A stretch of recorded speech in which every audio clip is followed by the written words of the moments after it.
it feels so right.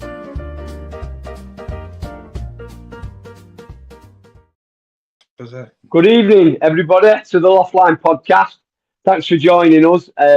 We have to apologise. We're just a little bit late because we try to get Andrew on, and he's just having a bit of difficulty with his laptop and his phone. So Barker is working away in the background there, and we're going to start the show as not to leave you all hanging, because we know that you're all waiting to hear me, Tom, and Jamie. And Jamie's joined tonight by his son Jack. So welcome, Jack, to your first podcast.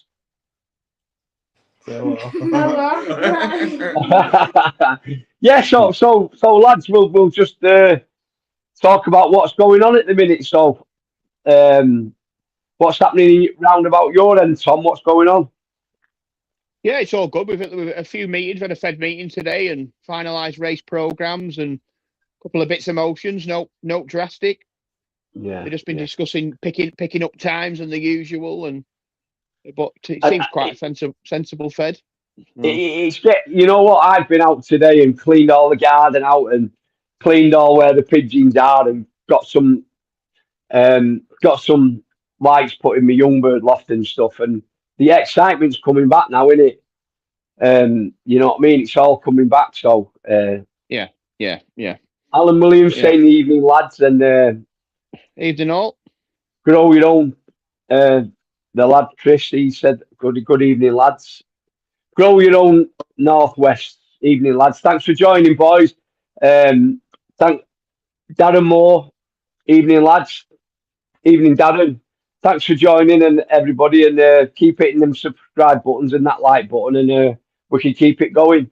So yeah, so it's getting exciting now, isn't it? You know what I mean? We're getting there, aren't we? Yeah, it's almost time to power them clocks up, in it. Do you know what I mean? And, and like the silly season's starting to come to an end. Well, you know, I think it's the same wherever you are, in it. There's that much. Everyone's going to do this and everyone's going to do that, and the ones that seem to be making the most noise, they seem to go a bit quiet now, don't they? Yeah. I mean, that's it. They've got other things to do now, haven't they? You know, you've got to get concentrating on your pigeons. You know. Pigeon men are the worst, aren't they? Out of season, you know what I mean. We're on the phone, aren't we? Well, what about this and what about that? And then it gets a bit misconstrued, and then something that starts off that big within a few days, it's massive, isn't it? Do you know what I mean? Yeah. But like you say, we're getting there now, aren't we? You know, you're splitting your pigeons up, and you're looking at the weather now, try to get them out, aren't you? And now we've got Andrew there. Are you there, Andrew? I am. Is it still freezing? Yeah, but that's all right, Andrew. Don't worry. We can see who you are, and we can hear you fine. So that's fine. Don't worry, Andrew. Yeah, right. So Andrew, welcome to the podcast, and thanks very much for joining us. Cheers, no problem. You know, this show is about bringing people on like yourself and telling us, you know, what you do and what you've been involved in pigeon racing. So I just want to ask you one thing. Where do you find time to do all these jobs, Andrew? Well, you've got to make time, haven't you? I think it's like anything else. I mean, I do have a fair few roles within pigeon racing, but one thing I will say is racing is more important to me than being an administrator, unfortunately. Yeah. But I think one thing I recognise is that in order for anybody or for all of us to do this, you know, some people have to put your hand up and take a few jobs on and get out of your comfort zone and do some of these jobs. We were saying last week, weren't we, lads, that, you know, well, we've just been saying before the show then that, you know, all the talking's been going on and nobody wants to do anything, do they, Andrew? That's the big problem. No. I mean, we're kind of really looking somewhere in our area that we have some really, really fabulous officials and administrators, you know, whether in our own federation or certainly at county level, and people. Les Blacklock has been the president for a number of years, and how he puts up with some of the crap he has to, I don't know. You know, and then like say, you know, in our own federation, Jimmy Nelson, you know, they put themselves out. We've got John Devlin and you know, and lots of really good people. You know, I mean, even going back to the old Tom Pooley days, and I don't think we're anywhere near being able to fill their boots in any shape or form. But I think it's important that we have, when I say the right people, the people who want to move it on in the right way, not have their own agendas, and we all are ready to enjoy the Pigeons, and I think that's the first thing. But you kind of find that in some clubs, don't you? That people, they kind of got their own agenda, haven't they, lads? You know what I mean? Yeah. They're not doing it for the good of pigeon racing and the good of the clubs, are they? Do you know what I mean? And it's just sometimes it's just hard to get things across to people, isn't it? Do you know what I mean? Yeah, and I think when you meet most pigeon fanciers, I think we all kind of want the same thing as well. You know, I mean, we come out of Blackpool, we go to Doncaster and things like that, and the social side of it can be really, really fantastic. Yeah. And it's just a shame that, you know, there's a lot of keyboard warriors and the likes that one bad apple can really rotten the barrel, really. Well, that's so the social media is good and bad, and them are the bad parts, Andrew. Do you know what I mean? It's like people can sit behind the phone and say exactly what they want. You know what I mean? It's like, you know, you don't even have to put your own face on social media now. You can make things up, can't you? You know what I mean? And say what you want, and it does cause a lot of trouble, doesn't it? Yeah, no, it certainly does. It certainly does. So how would you say that pigeon racing's going where you're from, Andrew? How's it all going? I think we all realise it's not what it was. You know, and we're probably never going to get back to them days. But I mean, whatever you do nowadays, I don't know. I played rugby, and in my town where I am, there used to be 2 rugby league teams and 3 rugby union teams. You know, and just a small town, but now we have 1 rugby league team and 1 rugby union team. I raced dogs, and I raced arm dogs. And, you know, when we registered our last pup, there was 400 dogs registered. And I think this year there's going to be 50. So I think things are just changing. And when we get new people in now, I mean, in our club, we've got a young lad in, but young lad's in his 30s, you know, so I mean, but so they're not really young, I suppose, but, you know, I think what you guys are doing, it's a great way in terms of being able to get a message out there and to get interest, because I think we all know that if you get the bug, or when you see a pigeon coming back, whether it's from 50 miles, 200 miles or whatever, that feeling when you see that pigeon coming, you know, the work you've done to put in, and most of it's coming from France or a longer distance race, and you know, I don't know what taking drugs is like, and I don't want to know, but I guess it's a similar sort of feeling. And I think, Tom, last year I saw that video of you when you clocked from 600 miles. Darren sent us it, and you can see you going to the hole, and you see you look at on your faces, please be one, please be one, please be one. And then when you come out with reaction is when you realise you've got it, not only got one, but got a reel, and you know it's that type of thing. You know, if we can get that level of excitement across to people, I mean, we all have people come down and nobody understands what pigeon race is. And when you tell them about the nutrition, you know, etc., you know, about the fitness, you know, it's a science. You know, it's a sports science, and people get blown away by it. It's just a pity we didn't have someone who that's really, really in the public eye, that, you know, they could tell that message, you know, even if we got on like a music video, because if you got the right song, it would make a great background to a message out there, and just switch a few lights on. Well, that's what we've been saying, Andrew. I think it's time that we start using social media now. You know, you have a look now on the social media side. There's more people now posting stuff about pigeons. You know, there's a lot of pigeon sites now, and what I think if we could, I've had an idea that if we could have, say, somebody at the club, and when a new starter comes and they say, well, come to my loft, and, you know, come round my house and come for a few days and have a look and watch the racing and stuff. I think that'd help to get more people there when they actually see them pigeons coming back. Yeah. I mean, I've had a few non-flyers come and watch the birds in, and they can't believe it. They're sat there looking at the sky, and they'll say, for instance, when you're thinking, I think they'll be here at such a time, and I think they'll keep looking there. That's where they'll come from. And when they actually see one come and bang through the door, they can't believe it. They're like, how's it done that? They're amazed by it, like, but they just don't see it, do they?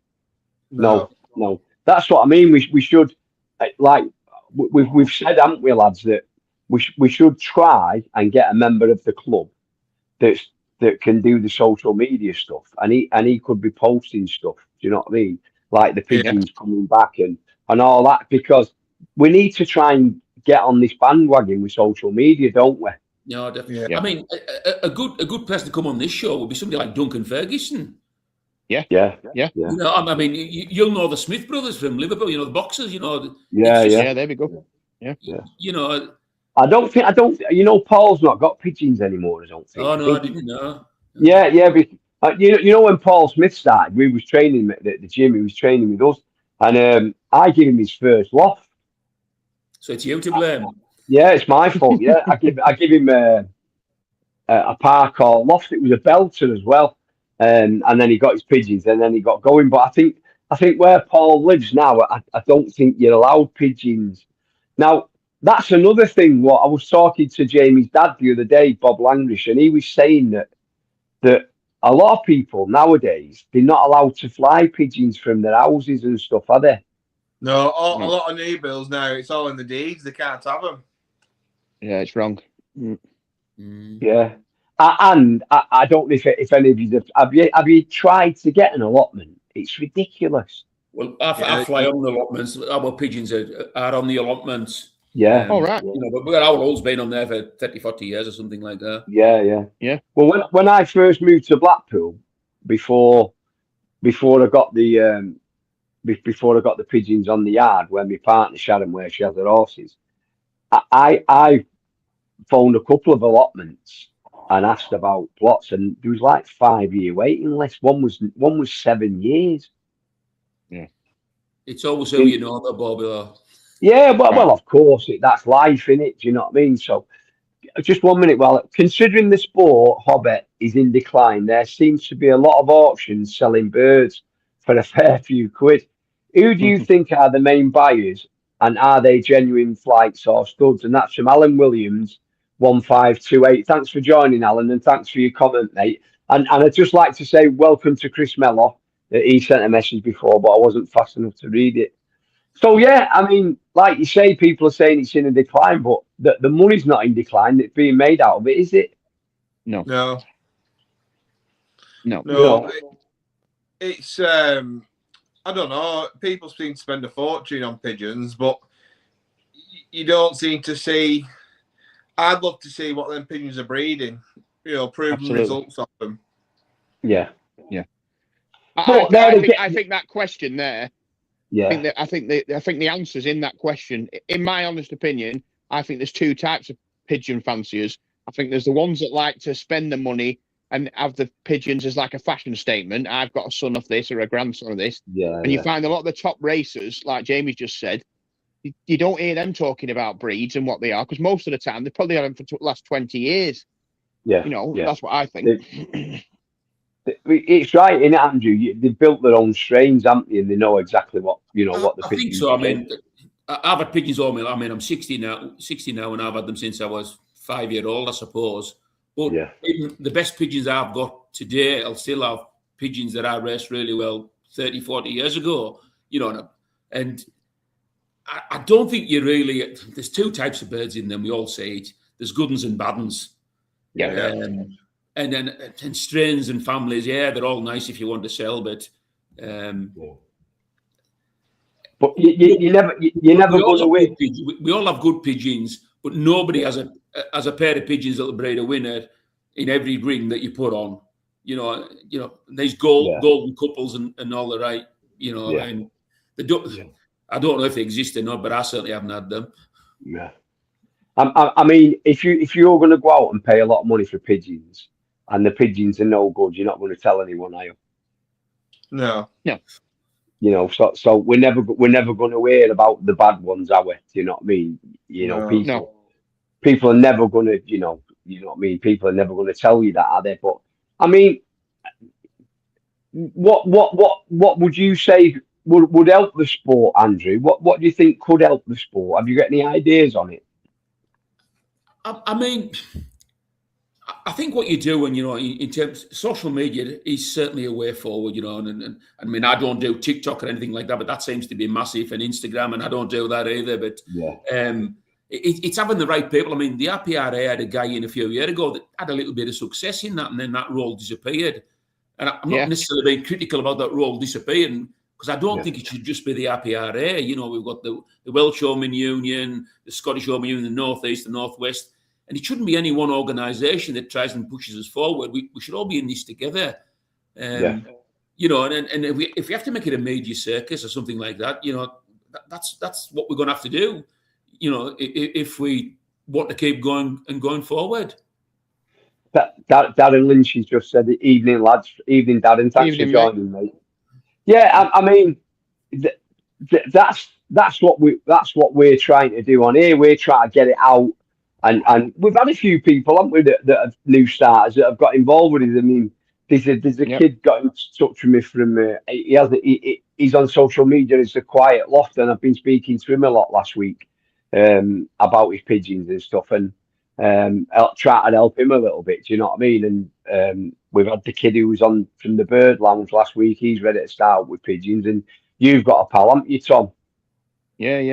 You're one of your. They are there. Yeah, they are there. It's just, I think the main thing is when they do come along, which is not a lot, obviously. You've got to try and help. Everyone's got to try and get them on the bandwagon, and help them because it must be hard to come into this game, when you don't know. You're getting pigeons from all over. You have your first race and you're an hour behind. Because let's face facts, that's what we all do. It's got to be hard to come in as a new starter and keep motivated when you've got, because obviously there's some good flyers out there. There is in most clubs, isn't there? It's got to be hard to keep motivated, to keep going. So Thomas O'Brien just sent us a message. Why is it that some of the older fanciers are not keen on younger folk getting into the hobby and joining clubs? Well, I don't know, because I don't know of any of them instances. Do you? Yeah, I would agree. I don't know anybody like that. You do. Yeah. I think a lot of it is. I think a lot of the older ones, in my opinion, a lot of the older guys that obviously they don't or they can't put the effort in there like they do. When you get the younger lads that come along and they're keen and they're going down that motorway twice a day and they're spending all the big money that they're on. They're not on a pension, they're on a wage. And I think I've noticed in around here there's a lot of animosity in that. I have to admit. Yeah. So just going off that subject then, Andrew, how are you finding the club situation up where you are? Is it, have a lot of the clubs gone to smaller? Is it more smaller clubs, or clubs have not got? Certainly the way over the last 10, 15 years, but now the smaller clubs are going, and my main club now is Flimby HS Society, and that's probably one of the most famous clubs around here in terms of they've had the real good distance fanciers over the years. And now there's people in from Seaton. I live in Espete, which is 8 miles away. There's Espete, there's Maryport. So that club's a reasonable sized club, but only because it's, the other clubs have fell by the way and they've gone into that club. But we all know the numbers are dwindling, and what I kind of found unusual was, I'm getting to my retirement age myself now, but 20 years ago, there was pigeon fanciers in my town, and I always thought that idea would be, once they've retired, they can spend lots and lots of time with pigeons. That'd be like a utopia, a goal, and they'll get the retirement age, and the pigeons were going, which I just found amazing. I think we have lots of people out there that's had pigeons and certainly have an interest. It's how we can get them back into it, because we've talked about lots and lots of money for, pigeons that's going for thousands and all the rest of it, but it doesn't have to be an expensive sport. No. Anybody come to me, anybody can get pigeons off me at all, and it won't cost them anything if I like them. But there's no problem. And feed now is probably cheaper now than it was 10 years ago. I remember in the 70s, a bag of New Zealand maples in the 70s was £14 a bag. You know, and you can buy a bag of Bamfords now for £17, you know, and it's good feed. Really good feed. Yeah. I mean, Tom and Jamie, you buy a lot of farm bred feed, don't you? And it's for winter. It's a lot cheaper, isn't it? The green peas and beans and stuff, they work out about £5.56 for 25 kilo. Yeah. Well, I used local farm, like you say, you lads at Winter. I'll get me barley there, and that's £6 for a 25-pound bag, you know, and it's good barley. Yeah. I mean, we were saying about starting up now. I mean, I really do believe starting up with a kit box. Yeah. You know, I think for fanciers, for people who are coming into it, rather than going buying big lofts and stuff, I think what would be a good idea for them is to get a kit box. Yeah, definitely. I think I understand what you're saying. I think that's a great way of getting into it. And I know we all have our own idiosyncrasies and where we live, but up in Cumbria, you know, we really bother with the raptors, the peregrines, and the sparrowhawks, and all the rest of it. Yeah. And it would be great if you could have a kit box with 18 and be able to, you know, get them through. But I don't know how long it's. There's times when it can be, you know, quite painful, really. Is it numbers? Yeah. Is it really bad up there? Training in numbers now, you know. I'm one of those that like to train. You know, I would rather my pigeons learn on their own, you know, and have been lost or off the course and all the rest before they get in with a flock. But it's safety in numbers nowadays. And we have some good lads that do, you know, the training locally. But it'd be great if you could, you know, like a kid, perfect way in. And obviously Jamie's lad done really well. You know, didn't he win an APRA award and that? You know, it just shows what can be done. Yeah. We just had a comment of Simon Kennedy there saying it's all about the money, and yes, it is. You know, you're not wrong, mate. And Red Card Pigeons has come on and said hello. Simon Kennedy's right. You know, for someone who retires and they've not got a great pension, I suppose, they find it hard to raise pigeons, don't they? Do you know what I mean? So, and new starters that are just starting, they're finding it hard to raise pigeons because obviously of the expense. But I firmly believe that if a lad and he's serious and he comes to the club and he's got a shed, I'm sure that people in the club would help him out, wouldn't they? I would think that'd happen in most clubs. Yeah, of course they would. Yeah. Everyone's got a bit of something spare, haven't they? Yeah, I mean, I think that maybe a lot of people that want to get involved in pigeon racing, they're a little bit. It's like somebody who wants to come to a new boxing gym, like with me, we train in the boxes. You know, the hardest thing for somebody to do is walk into a new gym. Yeah, because you walk into a new gym and in that gym you've got 10 monsters smashing holes out the bags. You know what I mean?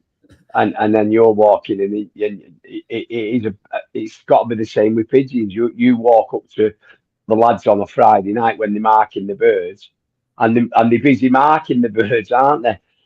But I think on that side of things, I don't know about anybody else, but if you're in your club and a new person walks into the shed when you're there, I don't think they realise how pleased everybody is to see them. You know, I don't know anyone that would be. You know, you get a buzz from it, don't you? As soon as you want to welcome you want to. That's the way I see it in our club. So, Chris from Grow Your Own Northwest said, do you think good flyer allowing non-fanciers to sponsor their young bird teams like a one loft would spark interest in the sport?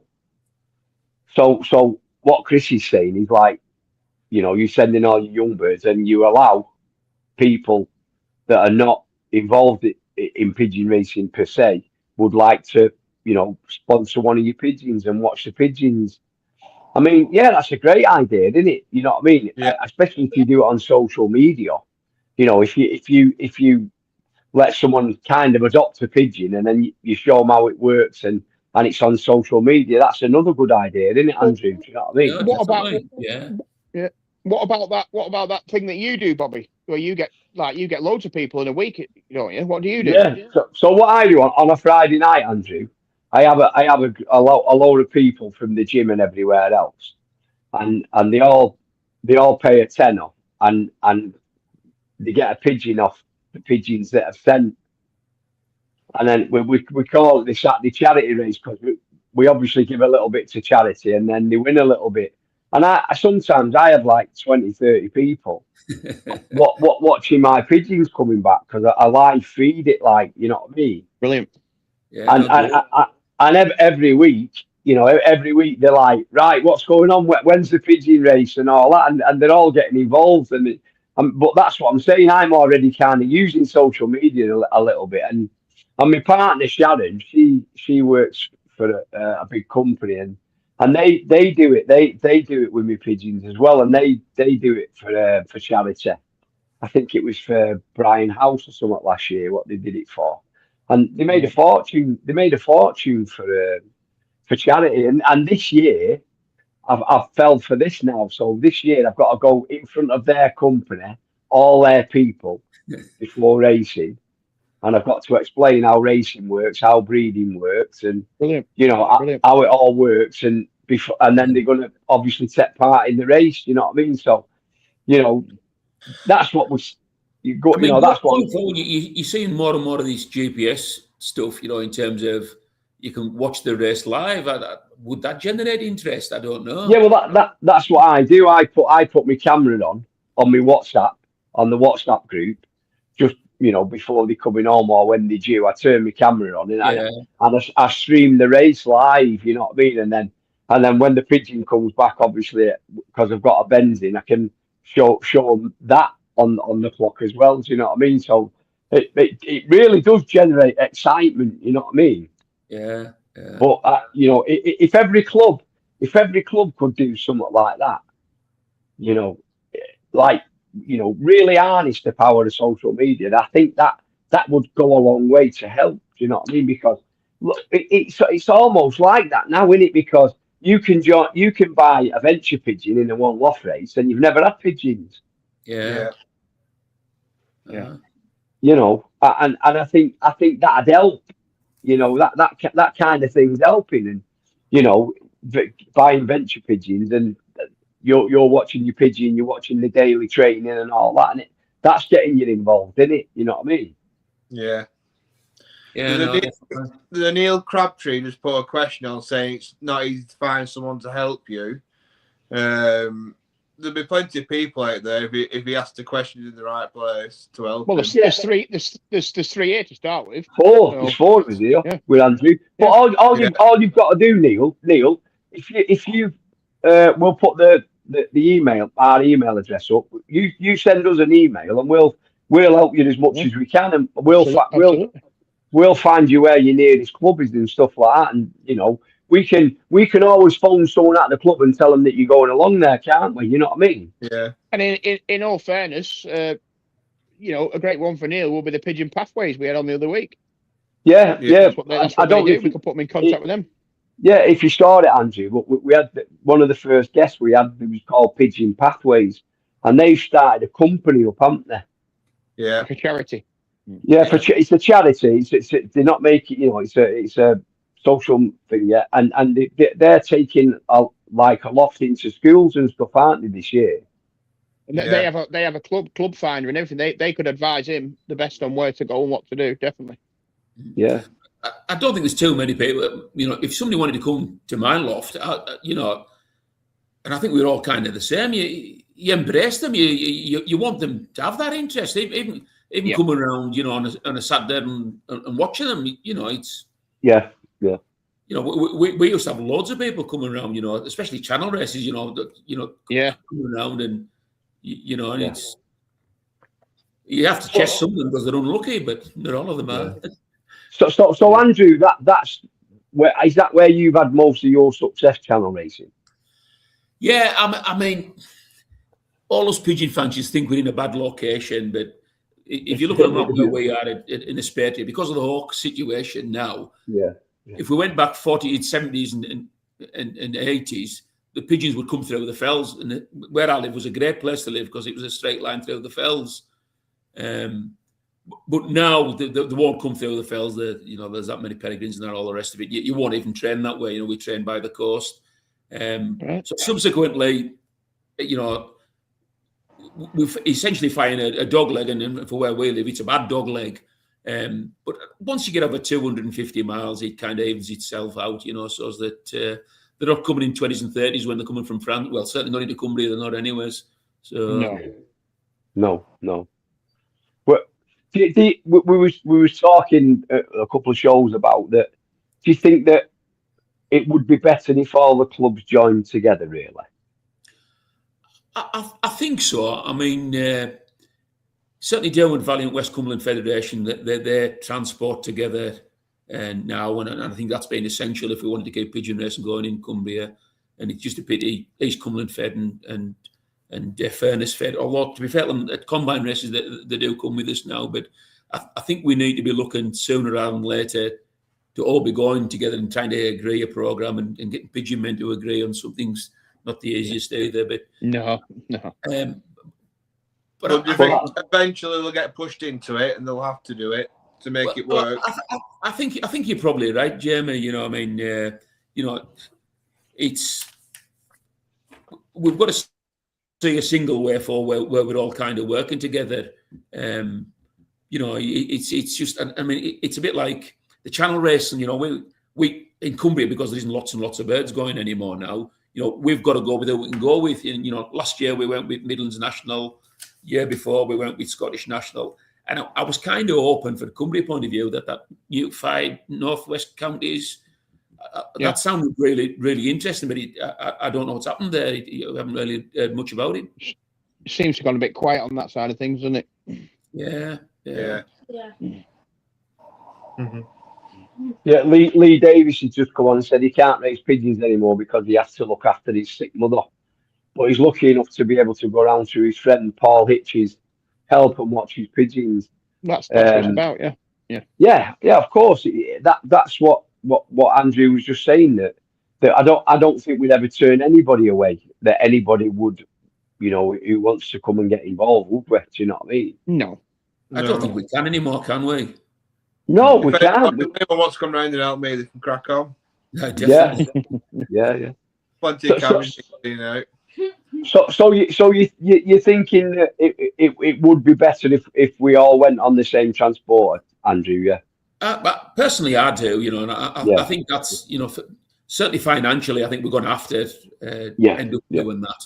And I think last year, certainly Cumbria was remarkable that we all managed to agree to be able to do that and found a way to do it, which is as important. Well, hopefully, we should all take a leaf out of Cumbria's book then, shouldn't we? And try and. I think the only way to get that kind of thing off the ground is you'd have to have people that really believe in that racing to all go together, and then they'd have to be in charge, wouldn't they? It'd be no use having somebody in charge who doesn't want to go down that route. It's pointless. You know what I mean? Yeah. So we'd have to start off with. People that really want to go down that route, all going on the same transporter, but they'd have to be in charge because otherwise they're not going to want to do it, are they? No, you're right.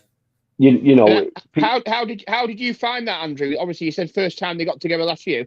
Both parties, was they quite confident? Did they enjoy it or? Well, essentially, we've been going to the same race points as Cumbria and Combine, over the years. The difference now is that, it's typically the Derwent Valley transporter that'll go to Carlisle and pick up at Carlisle, and then the Furness lads will get there. I think they go on at Carnforth or somewhere like that. And like anything, there's always teething troubles, but I'm led to believe it worked well for everybody. And certainly from a cost point of view, it had to be a lot cheaper for everyone. I mean. Gone are the days. I mean, as a federation, we could send 3,500 birds to our early federation days, and now as a combine, we can't do that with 4 feds. No. So, but no. To be fair, it's the only way forward. Otherwise, we'll send them down to races in a taxi. Yeah. Well, I think people like you say, Andrew, I think people are scared that obviously when you say you go with another fed, a lot of people are scared because you know the east and the west, which we all have. But I think as a start, which we said before, just to get people on the same wagon, whether it's a different lib, whether it's a liberation every quarter of an hour, going in different directions. As a start, it's got to be better financially, just to get them all on the same wagon. And then that's not necessarily saying they're going to go together, but it's a start, and I think that has to happen. I would agree. Yeah. And then you've got to have good races, because I mean, typically in the last 2 or 3 years, I don't understand it, but in the last 3 or 4 years, we've probably had 3 or 4 bad. We seem as though we get a bad race every year, and I mean a bad race by returns. And it seems that the bad race in the last 3 or 4 years for us inland has been, you know, not a clouded sky, blue skies, and all the rest of it. You know, and then, you know, I don't know. It seems a strange one, that, to me. Yeah. Red Card Pigeons has just said the problem some of the old school flyers are scared of change. We still have some in our club that race rubbers because they don't want to go to the ETS, believe it or not. Yeah. That's the problem, you see. The problem is that Pete's, like you're saying, he's right, isn't he? That a lot of people don't like change. You're set in your ways, aren't you? I think if someone who's about to run an ETS and went round to the house and put half a dozen pigeons on it for them, even if it weren't their system, and just show them that we can put your rings on, we can set it up for you. All you do is bring your clock, do this, do that, and it's that easy. And I think that within 2 races, they changed their minds. So, Sue Pete 46 saying in Manchester area, 3 feds go on the same wagon and won't go up together. Which I said, Bobby, that it's a start, though, isn't it? They've got the heads together. They've got their heads together. You know, it's like, take our area, for instance. You've got the Preston feds and the Blackpool feds, and, you know, you're talking 15 minutes apart, travelling 15 to 20 minutes apart, but they go into the same race points, roughly. Both wagons are under half full. So financially, it doesn't make sense. No, that's why it's crazy. So much money in it. Yeah. You know. But another thing with that, Tom, is that they'd all have to have matching baskets, wouldn't they? You know. And... but over a few years, but that's just an excuse. Over a few years, that could happen, couldn't it? You know. You're gonna in the long run, like. Yeah. I mean, obviously one wagon would be better than sending 3. One full wagon is better than 3 quarters empty wagon. A quarter empty wagon. It's mad, isn't it? Yeah. Absolutely. Yeah. We need Jamie to get his hand in a pocket and buy a big giant transporter, don't we, Tom? Yeah, that's what we need. I will do when I'm phone behind you. Yeah. So what, you know, I know you're saying that the raptor problem's bad up there, Andrew. So can you explain to people who don't really know how bad is it? I was down Pigeons this morning, and this is what time, you know, I was ready for going up for my breakfast anyways, and a phone call went, and a young lad that lives near us, Liam, he's a mile away, and he went, "Have you got your pigeons out, Andrew?" He says, "Peregrine's just going down your way." So that's how bad it is. We phone each other and tell you when we can say Peregrine. So It's that bad. Yeah. Well, yeah. To be fair, I think with the Peregrine as well, I think they're like the sport of a pigeon. You know, that, you know, you'll see, everybody sees plenty of, you know, like feral pigeons flying about, and they never seem to be bothered, but you let your race team out, and I don't know, I think it's a bit more excitement for the Peregrine to try and catch a racing pigeon. Good. Yeah. Do you get bothered with peregrines, Jed? Very rarely. But my dad, 3 mile away, gets hammered most days. Does it? Yeah. He's got one of them coming, and it's every day it's on him. So I said lock him up for a few weeks and start and train and trap him. Or I'll get him out in the morning and switch his day around. Yeah. Just try to totally ruin its routine, if you know what I mean. Yeah, and it is another good point. Simon Kennedy said, the trouble is people have forgot the social side of it. And I think people are forgetting the social side of it, aren't they? Do you know what I mean? Yeah. I mean, I said, Andrew, we went to a presentation, me, Jamie, and Tom at Christmas, and the women had worked so hard, hadn't they? You know what I mean? Yeah. You know, they'd sorted the food out, and they'd done the room, and they'd worked so hard, the ladies. And you know what? How many was there? 21. About 15 people. Yeah, 21 people it was. All them party actually made out to the Home in World. Oh, it's fantastic. Yeah. Oh. They even had little bottles with lights in them, didn't they? Yeah. Yeah, Trevor Cunliffe, Bobby, any chance of reading out our sale list for the views for our young birds sale? Yeah, Trevor, send it in as an email, mate, and I'll read anything out as long as it's legal. Do you know what I mean? So I just saw a message then off somebody. I didn't catch his name, but he's mentioned. He said, you know, all four of our opinions. How long do you think it is the way the Pigeons game going? How long's left in it? And he thought maybe 15 to 20 years. So I don't know what you think, Jamie. I honestly think the same. Yeah. Well, unless we start going together and making it cheaper, I think we can make a difference, can't we, as Pigeon people? If the right decisions are made, like you were saying before, Bobby and Andrew, if the right people who've got the best interest of the hobby at heart rather than their own back garden, if I think that can drag it on a lot longer than the path it's going now. It's like anything, isn't it, Andrew? You have to have the right people in charge. Well, you do, and then the people behind them's got to support them as well, because you know we've all said about the good and the bad of social media, but you know, we maybe all don't always agree with all the decisions that's made. It, you know, but I think as long as the right intent's there, you know, we've got to get behind whatever we're trying to do. If the heart's in the right place and it's the decisions that are being made are for the good of pigeon racing and keeping the sport going, we should all be into that, shouldn't we? Do you know what I mean? But the problem is with social media. A lot of people now like to be first me this week and all that. They like that bit of kudos to get from saying this. I mean, we all want to win, otherwise we won't be doing it. Do you know what I mean? But some people would rather race like against 3 or 4 members, wouldn't they, instead of against 30 members? Do you know what I mean? No, there's definitely that. Yeah. I think the difference is with my honest opinion is with like the difference between your sprint racing and your channel racing. I don't know what you think, Andrew, but the difference when you're sprinting, it's all fast and furious. It's over, you know, and within 5 minutes of getting your first one, the rest are let's be right, you know, they're nowhere near. But I think the difference with the distance racing I've found is I don't think it matters how far you're behind or how long the pigeon takes. Seeing a pigeon drop and knowing where it's been, it's in the continents that it's in, the countries.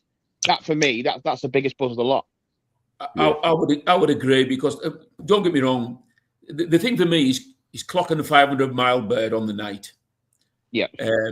But if it's Sunday morning, Monday morning, Tuesday morning, Wednesday morning, I'm still delighted when he comes back. Yeah, absolutely. You know, you come back from work on one sitting and it lifts your day, really. You know, you know. But you're right. I mean, don't get me wrong. As Bobby says, everybody wants to win every race, whether it's a 40-mile race or a 400-mile race. But I think it means more when it's further. It certainly does for me, anyways. It certainly does for me. It does for me as well. We all know a lot of these short races can be a clocking competition, for want of a better word. You know, and I know locally to me there can be 40, 50 pigeons dropping on and gardens are working, and is the 50th pigeon, 49 pigeons worse than the one that won because it was in the same batch? It's but they're all there to win. Yeah, and I've had this not an argument. I've had this discussion with a few sprinters, and I can also see when we see that one pigeon coming from 500 mile, Andrew, before the edge of dark, that's our buzz.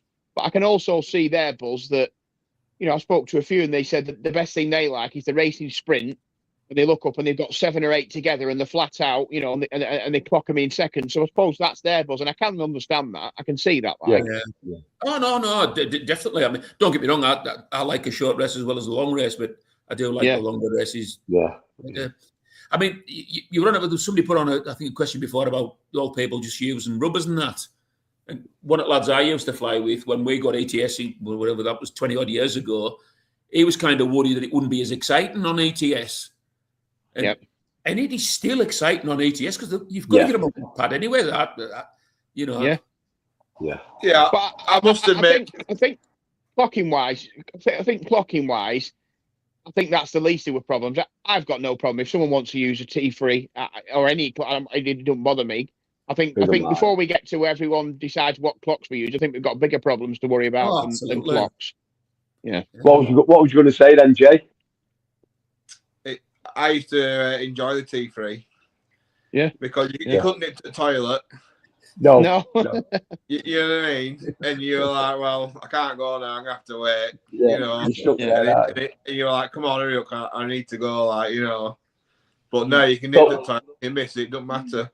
So George Willis has said, why are there race controllers letting our birds off on a lesser good forecast, i.e. 50% sunshine, whereas Sunday, 70% sunshine?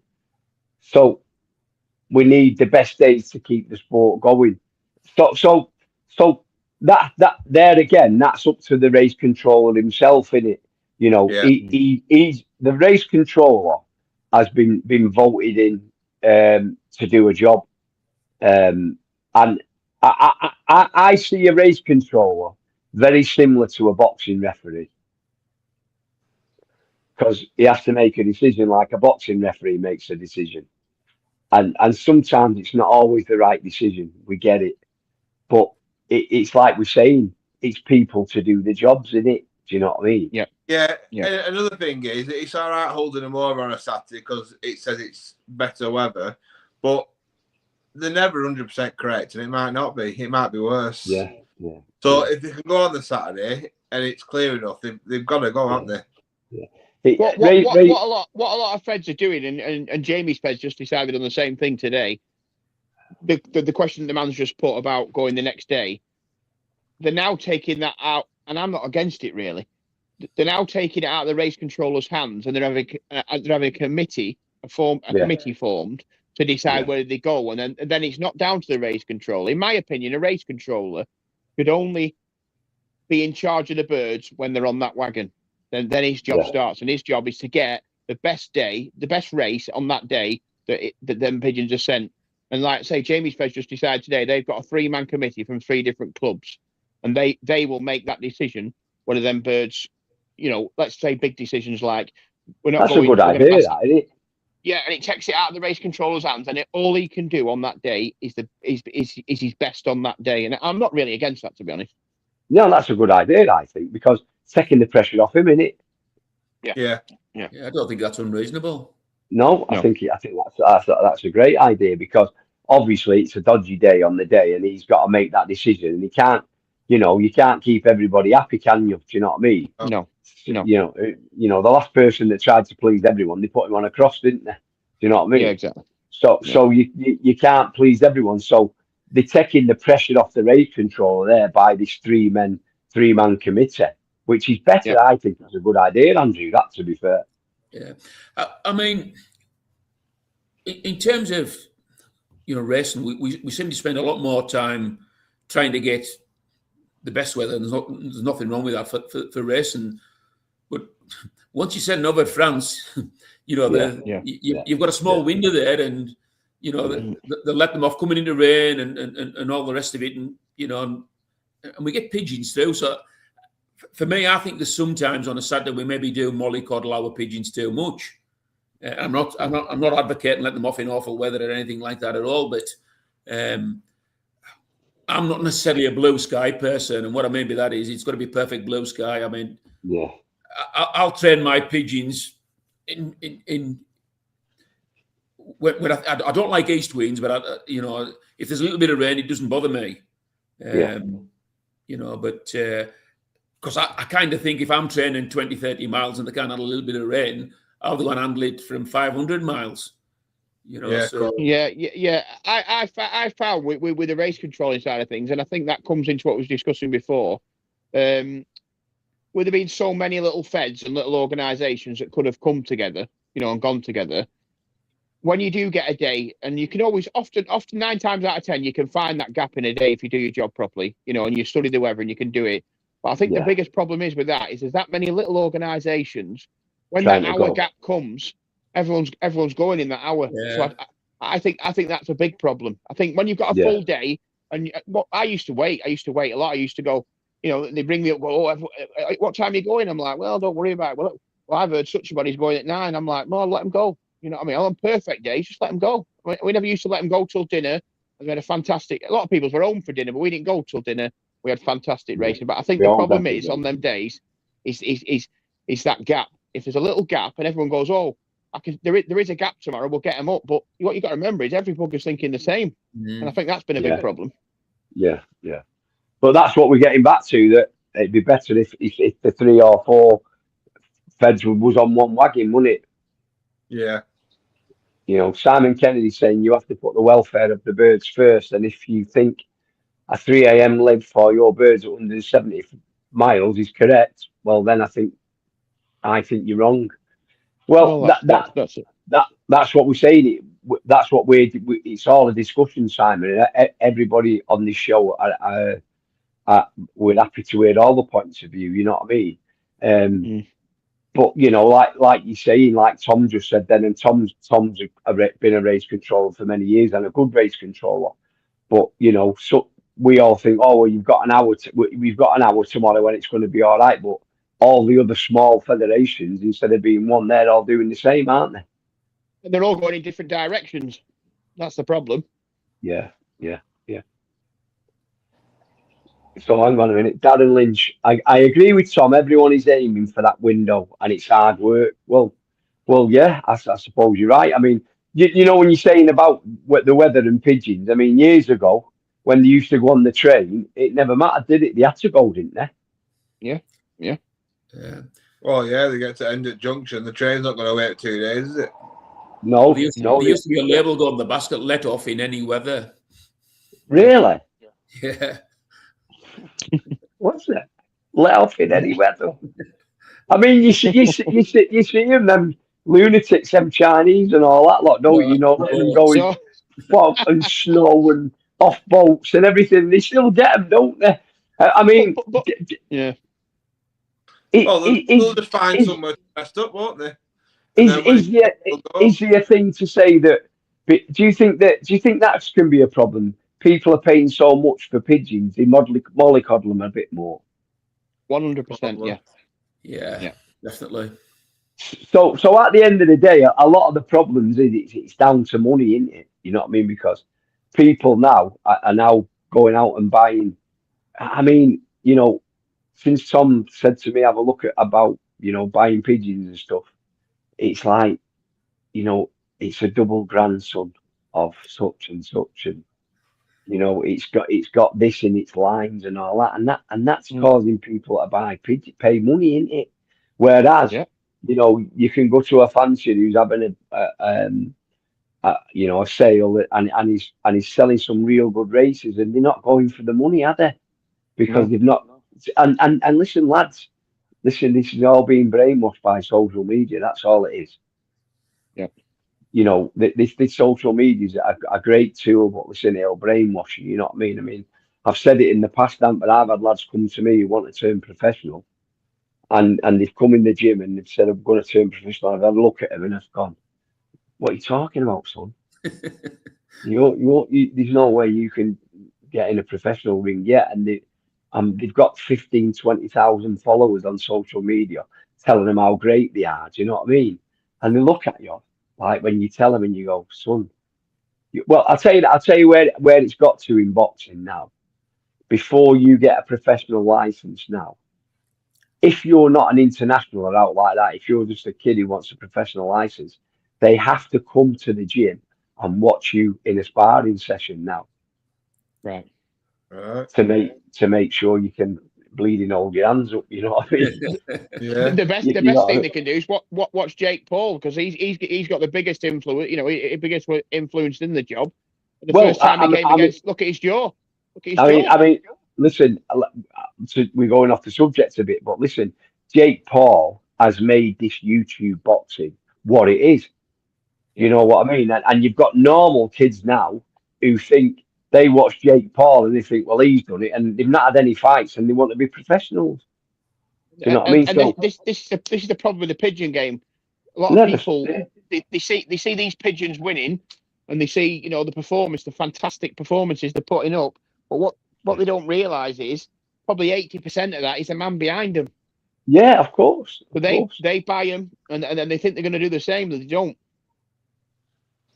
So Lee Davis has come on and he said, has anyone thought about doing studies at race points to watch if you have 6 feds at one race point? Do raptors hit the first or the 6 lives? So if you have a couple of feds from the same area have to go. So I don't know, because I'm not well up on that raptor stuff. For you? No. If you've got raptors there, would they hit the first batch of pigeons, or would they wait? I don't know. I think that if they were there above them, I think they'd go for the first ones. Yeah, because it's nature, isn't it? It's food, isn't it? They're going to get the first. If they miss them, they've got time to get back up again and wait for the next lot to go, haven't they? Yeah. I mean, Andrew will tell you more about them. Is there a pattern? Would you notice a pattern, Andrew, or mornings, nights, that sort of thing? Jamie kind of he did before. He said, when he said, "What would you do?" If you change your times, that helps. Right, okay. Right.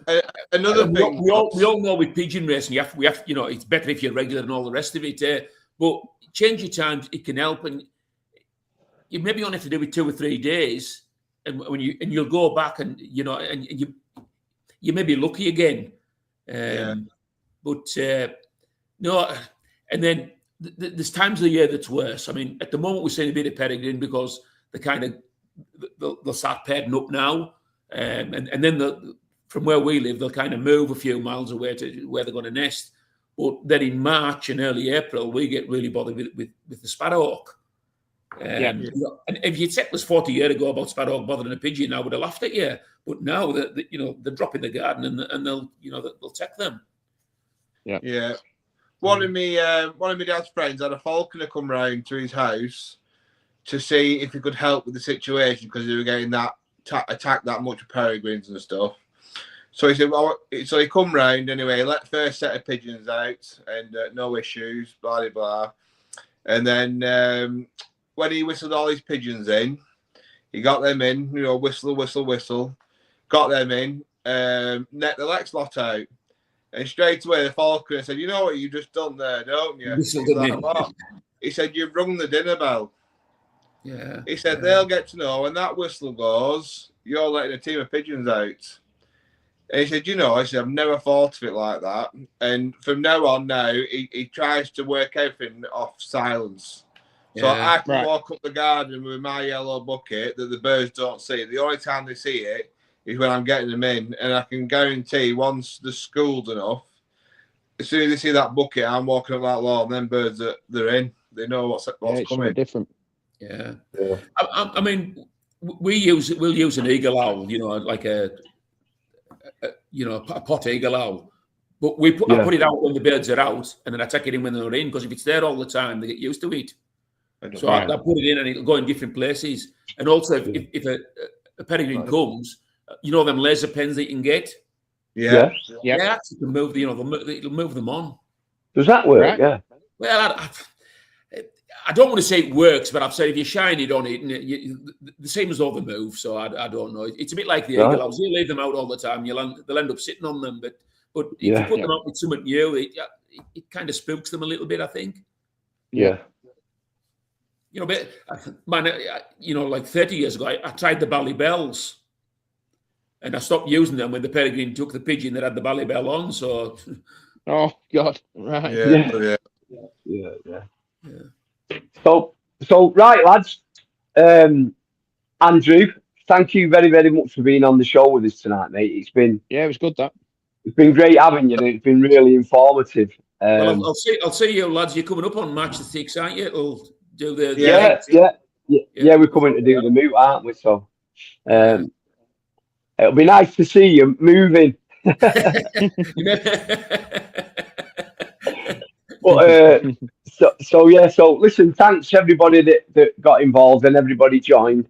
And if any of you want us to put anything out on the show, like that lad, his sales list and stuff like that, please email it me to the Loftline podcast, and I'll read it out willingly. Anything you want me to read out on here, I'll read it out. So thanks for everybody that's got involved tonight and everybody who sent messages, everybody who's watched us. Please keep hitting that subscribe button and keep hitting that like button, because it's you that are making us do this. So Andrew, once again, thanks again from me and all the boys, and no problem. Thanks very much, and we'll see you at the moot, mate.